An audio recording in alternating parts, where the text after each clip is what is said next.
you thinking? No timeout, 16 seconds. Yeah, well, if the ball is caught in bounds, you might have a chance to be able to spike it and clock it, but you got to be very fast with your operation. Look for something towards the sideline. They do indeed go over the middle, so they've got to hurry here. With Elijah Moore, Cardinals are screaming that it was incomplete. It is ruled a completion, first down, as Watson quickly gets into the line of scrimmage, so they pick up 11 to Moore, and that gets them in a very favorable spot for their kicker, Dustin Hopkins.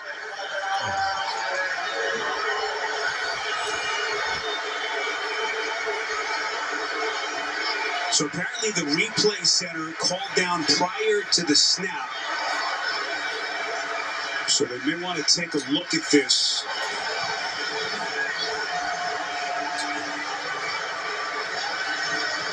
So he's not going to the ground, in my opinion. He's able to take a couple steps.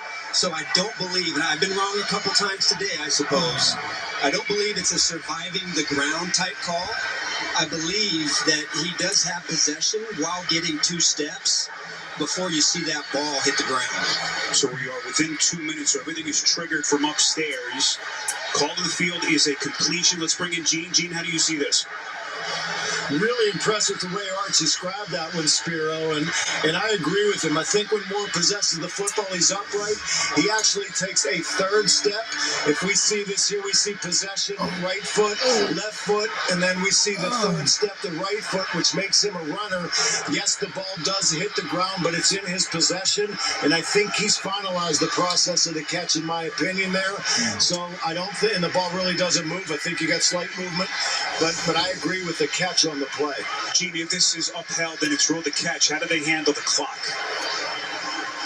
Well, they've ruled a catch on the field, so they had a running clock. So then replay would have waited until the snap was imminent to initiate a review. It will be a running clock because the status was a running clock. The referee is going to let the quarterback know, though, listen, I'm going to wind the clock here. So he'll be deliberate in the sense that he'll wait for the offense to get up under the center or the snap being imminent, and then he'll blow the ball ready for play and wind. Gene, we always appreciate it. By the way, no need to patronize Arch. His ego is already big enough. Gene, you might want to go take a look at that roughing the passer call again and see if you want a second crack at it. It's just the 2 steps, Arch. You can't take the 2 steps, you know? Don't ever challenge Gene's territory again. As we await the official call here on the field. Again, the call on the field is an 11-yard completion. Watson to Elijah Moore. It would get Dustin Hopkins in a really good position for a field goal. As this replay review is triggered from the booth upstairs. Let's take one more look as Dustin Hopkins waits for his turn with 5 seconds on the clock. And the Browns looking to build on a 10-point After review, the ruling on the field stands as called as a completed pass. We will wind the clock on my signal. All right, so Carl Cheffers is there. All right, so the offense on the field, so they will spike it, clock it, and get Hopkins onto the field.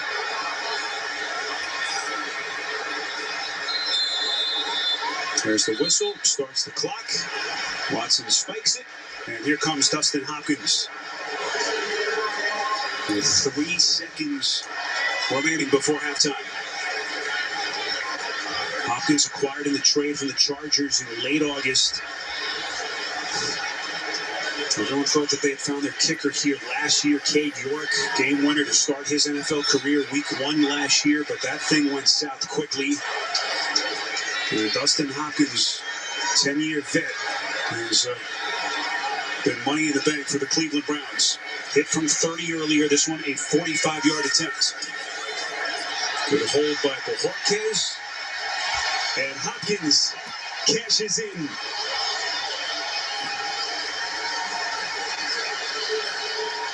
Clayton Tune realizing how difficult life can be in the NFL against this stingy Cleveland defense as the Browns pitching a shutout as we reach halftime in Cleveland. 13-0 your score.